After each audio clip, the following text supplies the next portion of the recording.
Zum Glück ist wichtig. Mit dem Fabian Unterreger. Die ist ja losgegangen diese Woche.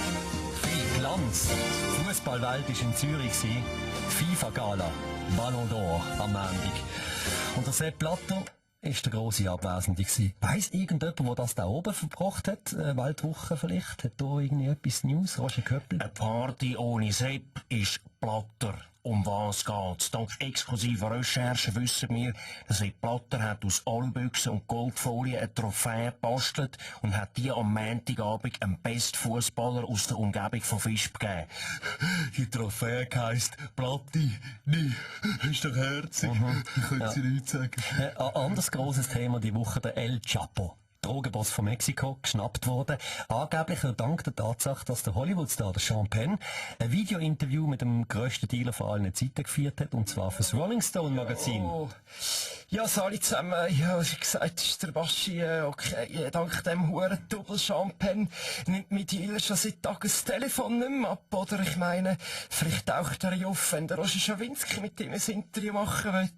Aber Gerber, könntest du mir nicht in der Zwischenzeit noch das 20 geben und aushelfen, komm schon, Sonder Basler, nur ein Rauch, ich Komm jetzt, Baschi, komm jetzt. Wie auch immer, es ist ein wichtiger Schlag gegen den Drogenhandel, oder etwa nicht, Roger Köppel? Um was geht's? Wir von der Weltwoche haben herausgefunden, dass der El Chapo für die mexikanische Drogenmafia das ist, was der Christoph Blocher für die SVP. Auch er hat müssen gehen, nachdem ein Dokumentarfilm über ihn gezeigt worden ist. Und die Tatsache ist die, ein Dealer macht auch nur ein Geschäft. Wir von der Weltwoche finden, der El Chapo hat auch seine guten Seiten und wir geben ihm bald Titelseiten. Ich denke jetzt mehr, wenn der Sean Penn, der meistgesuchte Drogenboss von der Welt, findet und mit ihm dann kann reden, dann findet doch der Sean Penn sonst auch alles, oder nicht? Oh, Gerber. Ja, Christoph Blocher? Muss ich dir sagen, unsere Armee verliert ja auch alles.